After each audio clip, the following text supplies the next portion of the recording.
आ रहा था, एक वैष्णव ने संकल्प लिया कि मैं ऐसी कन्या से ब्याह करूंगा जो मुझसे ज्यादा हरि भक्त परायण हो। ढूंढे से नहीं मिली महाराज, बैठे रहे, आयु धीरे धीरे निकलती जा रही है। तभी उनके एक रिश्तेदार आए, उन्होंने एक कन्या की खोज करी और आके उनको बताया, बोले एक कन्या हमको मिली है और तुमसे ज्यादा भक्त है। तो उन्होंने पूछा क्या गुण देखा आपने उसमें? बोले उसने ये संकल्प लिया है कि वो रोज अपने पिता से कहकर के 1000 संतों को प्रसाद पवाती है, और उसने संकल्प लिया है कि मैं उसी घर में ब्याह करूंगी जो रोज कम से कम 1000 संतों को प्रसाद पवावे। महापुरुष बड़े प्रसन्न हो, बोले वाह ये बढ़िया है, ये तो हमसे ज्यादा वैष्णव, हमसे ज्यादा भक्त है, इससे हमारा ब्याह हो जाए। तो ब्याह में भी जो चर्चा हुई परिवारों में, यही चर्चा हुई, बोले हमारी पत्नी की, हमारी बेटी की एक ही इच्छा है कि जो भी पति हो वो 1000 वैष्णवों को प्रसाद पवाए। इन्होंने स्वीकार किया, बोले मैं, मुझे स्वीकार है, जब तक तन में प्राण है तब तक मैं रोज प्रसाद पवाऊंगा। प्रसाद पवाने लगे, ब्याह हो गया। धनवान परिवार से थे, खूब व्यय करते, रोज संतों को प्रसाद पवाते। अच्छा अच्छा, पत्नी बड़ी प्रसन्न इनकी, ये भी बड़ी प्रसन्न। धीरे धीरे इतने अंतर्मुखी होते चले गए,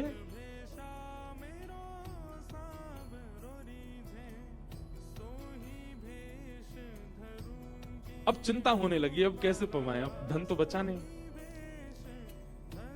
उधार लेने लगे, दुकानों से उधार, पूरे उधार लेने लगे, दुकानों से उधार, पूरे नगर से उधार ले। बेचारे वो वैष्णव भक्त ने मन बना लिया, बोले कि अब तो कुछ करना पड़ेगा, काम धंधा हमसे होता नहीं, अभ्यास नहीं हमारा। तो क्या करते, रात्रि में नगर में जाते और नगर में चोरी करना प्रारंभ कर दिया। चोरी भी क्या करते, लोगों के घरों से आटा, दाल, चावल, नमक, मिर्च ये सब चुराते। धन नहीं चुराते, राशन चुराते, और विशेष रूप से उन घरों से चुराते जो कभी संत सेवा नहीं करते। मतलब एक भक्त सेवक होना ठाकुर जी को कितना प्रिय लगता है, हम इस विषय में ये बात बता रहे हैं। भगवत सेवा परायण अगर आप हैं, ठाकुर जी की सेवा करते हैं, वो एक बात है, पर भगवत भक्तों की सेवा अगर आप करते हैं तो कितनी विशेष बात है, ये सुनो। ये अनुकरणीय बात नहीं है जो हम यहाँ बता रहे हैं कि कहीं आपको भी लगे महाराज जी ने तो बताई थी कथा में कि सेवा भाव से हम चोरी भी करें तो कोई दिक्कत नहीं है, ऐसा नहीं। जाते और राशन चुरा लेते। धीरे धीरे महाराज नगर में हल्ला होने लगा, कोई बहुत बड़ा चोर हो गया है, सबके घर की राशन सामग्री रात में चोर जाती है। ठाकुर जी एक दिन वैकुंठ में बैठे बैठे बड़े प्रसन्न हो रहे थे। लक्ष्मी जी ने पूछा, आप बड़े प्रसन्न हैं, क्या बात है? ठाकुर जी बोले, देखो हमारे भक्तों की सेवा के लिए ये व्यक्ति रात में जाता है, चोरी करके लाता है, अपने लिए नहीं करता है। स्वयं भले ही एक रोटी खा लेंगे, स्वयं भले ही झूठन पत्तलों से सामग्री इकट्ठी करके पालेंगे, लेकिन वैष्णवों को पवाते हैं।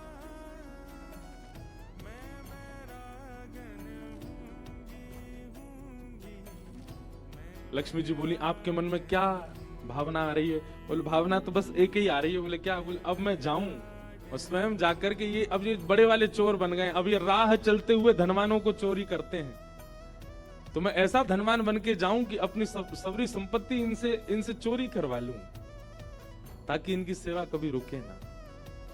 और ठाकुर जी एक बढ़िया सेठ का रूप धारण करके, बढ़िया सुंदर पाग पहन के, हाथन में ऐसे कड़ूला पहन के, पामन में कड़ूला धारण करे, सोने की बैंत लेकर के, बढ़िया आभूषण पहन के, चश्मा भी बढ़िया लगा हुआ। समय चश्मा होगा कि नहीं पता नहीं, लेकिन लगाए हो, एक सेठ बन गए। बढ़िया मूछ मूछ पे ताव लगा के सेठ, बिल्कुल धनवान सेठ, साहूकार से बन के ठाकुर जी निकलने। लक्ष्मी जी बोली, हम भी चलें? बोले, चलो। लक्ष्मी जी भी तैयार होकर के आई।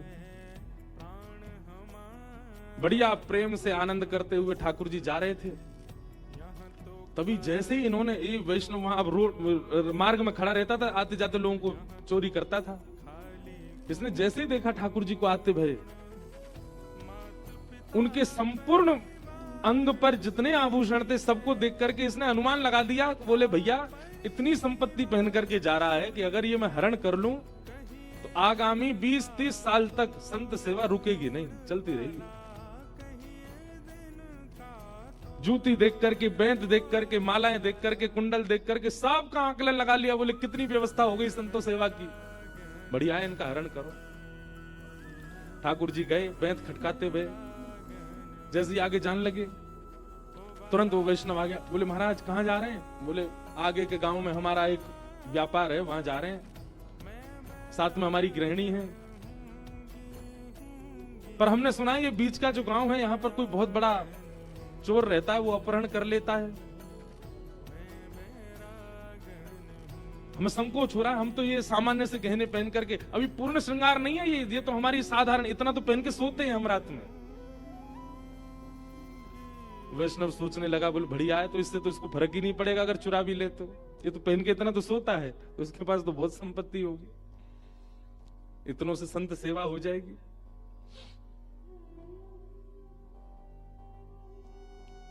तुरंत वो वैष्णव बोले भगवान सामने गांव में मत जाइएगा, वहां पर वो चोर रहता है और उसका पूरा परिवार ही ऐसा ही है, मेरे पास एक गुप्त रास्ता, वहां से मैं ले चलूं। और जैसे ही लेकर के जाने लगे, गुप्त रास्ता में घनघोर भयावह जंगल में जैसे ही भीतर पहुंचे, तुरंत वो वैष्णव अपने रूप में आ गया और क्रोध भर के बोला, सुनो दोनों रुक जाओ। सेठ जी बोले क्या बात है? बोले अभी रुको, ये स्वाभी मैंने खोल के धर दिए, इसमें सारे गहने उतार के रखो। वो चोर कोई और नहीं है, मैं ही हूं जो सबके गहने चुराता हूं, यहां रख दीजिए एक एक वस्तु उतार के। ठाकुर जी घबराने लगे। रुक्मणी जी बोली भगवान, बोले जी रावण 10 मुख धारण करके आया तब नहीं घबराया, 10,000 हाथियों का बल वाला हिरण्यकश्यप आया तब नहीं घबराया, उसके कारण थरथर कांप रहे हो। ठाकुर जी बोले वो सब राक्षस हैं, ये भक्त है, मैं भक्तन को दास, भगत मेरे मुकुट मणि। ठाकुर जी, कभी कभी मन में भाव आता है हम आधीन हैं ठाकुर जी के, कि ठाकुर जी आधीन है हमारे। आधीन बात, आधीन शब्द को गलत लिया जा सकता है, पर आधीन नहीं, प्रेम की बात करें, हम प्रेमी हैं ठाकुर जी के, ठाकुर जी प्रेमी हमारे, ठाकुर जी प्रेमी है हमारे। हम क्या प्रेम उनको प्रस्तुत करेंगे जितना वो करते हैं हमसे।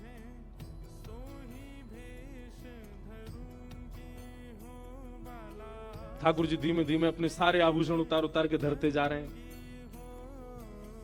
आभूषण देख करके उसने तोल तोल करके देखा, बोले कि 20-25 साल की तो व्यवस्था हो गई, साथ में माता जी हैं, इनके भी उतरवा दो आगे के, और हमारे जो बालक बच्चे होंगे वो भी संत सेवा करते रहेंगे, इतना धन हो जाएगा, इनके भी धरवाओ। लक्ष्मी जी ने भी उतार उतार के सब धर दिए। ठाकुर जी बोले भैया अब हम कंगाल हो गए, अब तो जान दो हमको। जैसे भगवान ने हाथ जोड़े तो एक अंगूठी थी, बोले ये कहां पहन के जा रहे हो? इससे तो 2-3 साल की व्यवस्था हो जाएगी संतों की, उसको उतारो। ठाकुर जी खींचने लगे, वो निकरे नहीं बाहर। बोले भैया ये निकर नहीं रही है, बहुत बहुत ज्यादा गरिष्ठ हो गई है, अब इसको तो रहने दो, इतना इतने से क्या कर लोगे? वो नहीं नहीं 5 साल की व्यवस्था है संतों की, ऐसे कैसे जान देंगे? लक्ष्मी जी भी खींचने लगी, नहीं निकली तो वैष्णव ने उंगली पकड़ी, वो सुनो इसको काट देते हैं। क्या करोगे, इस उंगली का कोई काम तो है नहीं है। ठाकुर जी बोले भैया इतने भी वो मत बनो, तुम उंगली काट दोगे हमारी। बोले और नहीं क्या करना, संत सेवा होगी। उंगली पकड़ के जैसे ही काटने लगे महाराज, तुरंत शंख चक्र गदा पद्म चतुर्भुज रूप धारण करके ठाकुर जी प्रकट है गए। ठाकुर जी जैसे प्रकट भये, उसने रूप देखा, स्वरूप देखा, लक्ष्मी जी को देखा, नेत्र सजल हो गए, चरणों में गिर गए। भगवान मुझे रोज रात में चिंता होती है कि मैं कहीं अपराध तो नहीं कर रहा, मैं कहीं पाप तो नहीं कर रहा हूं। फिर मेरे मन में आता है कि अपने लिए थोड़ी कर रहा हूं, केवल संत सेवा के लिए कर रहा हूं, वैष्णव सेवा के लिए कर रहा हूं। पर आज अपने भगवान को हरण करने की स्थिति में मैं आ गया, उनकी उंगली काटने की स्थिति में मैं आ गया। निश्चित है कि मैंने अब तक जो किया वो निश्चित अपराध ही होगा। प्रभु एक क्षण भी अब मुझे जीवित नहीं रहना, इसी समय सुदर्शन चक्र से मेरा सर धड़ से अलग कर दीजिए, क्योंकि जीवित रहूंगा तो मैं अपनी पत्नी को दिए वचन मैं उसको भुला नहीं सकता। मुझे रोज 1000 वैष्णवों को पवाना, इसलिए आप मेरा वध कर दीजिए, आज आज मुझे यही नष्ट कर दीजिए। ठाकुर जी ने तुरंत उठा करके हृदय से लगाया। बोले तुम क्या सोचते हो, तुम्हारी सामर्थ्य है हमारा हरण करने की, हमारा अपहरण करने की, या हमारी वस्तुएं चुराने की? तुम्हारी सामर्थ्य नहीं है, ये हम खुद आए थे करवाने के लिए। हम तुमसे बिल्कुल उदास नहीं, हम बिल्कुल नाराज नहीं, तुम्हारा कोई पाप नहीं है, क्योंकि तुमने अपने प्रयोजन में, अपनी उपयोगिता में उसका कोई व्यय नहीं किया। सब तुमने भगवत सेवा में लगाया, इसलिए हम तुमसे बिल्कुल भी नाराज नहीं है।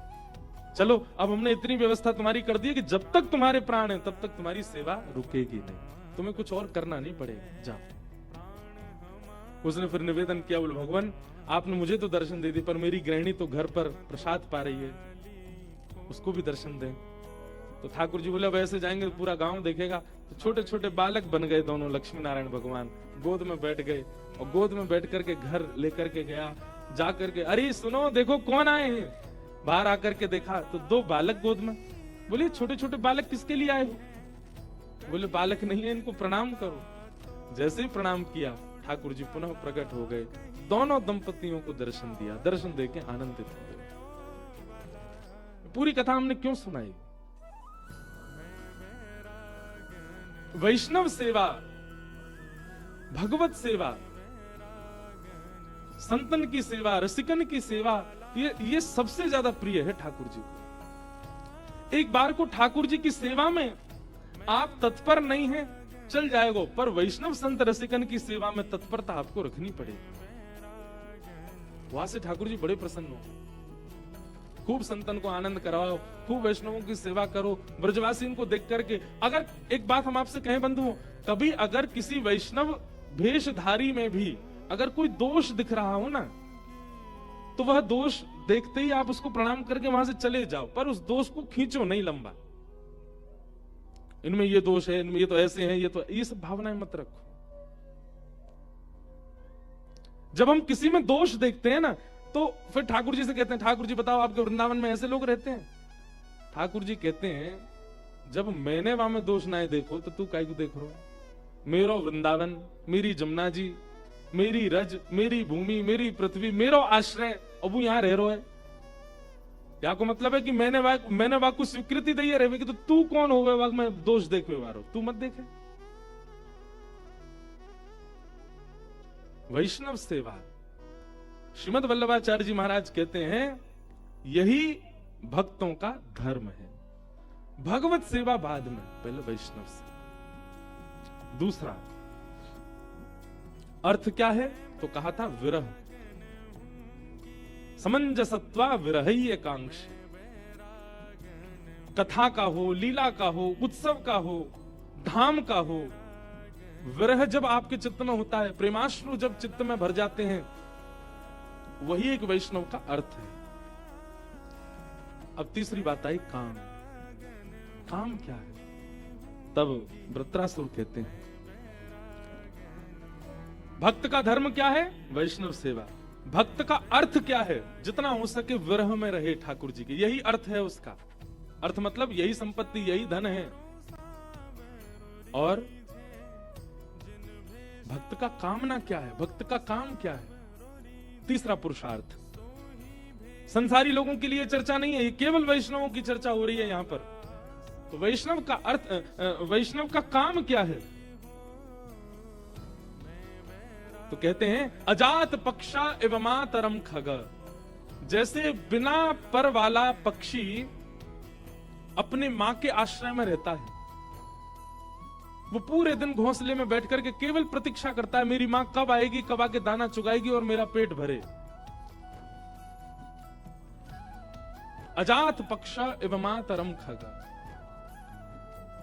वृत्रासुर से भगवान बोले तुम कहते हो अजात पक्षी की तरह मैं आपसे प्रेम करूं, जिस प्रकार वो अपनी मां की पूरे दिन उसी की याद में रहता है, ऐसे मैं आपकी याद में रहूं।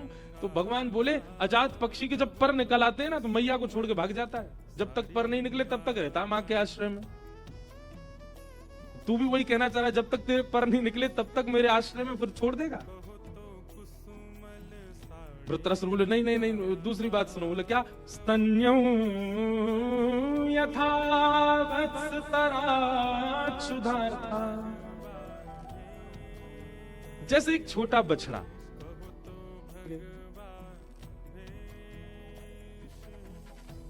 जिस प्रकार एक प्रियतमा अपने प्रियतम की प्रतीक्षा में हर दिन हर क्षण केवल विचार करती रहती है, ठीक वैसे ही मैं भी आपसे मिलने के लिए प्रियतमा की तरह व्याकुल होना चाहता हूं। मीराबाई का एक बहुत सुंदर पद है, मुझे बहुत प्रिय है। मेरे सबसे प्रिय वापस, हम आपके अनुकूल सारी व्यवस्था कर देंगे, आपको कोई श्रम नहीं होगा, कोई कष्ट नहीं होगा।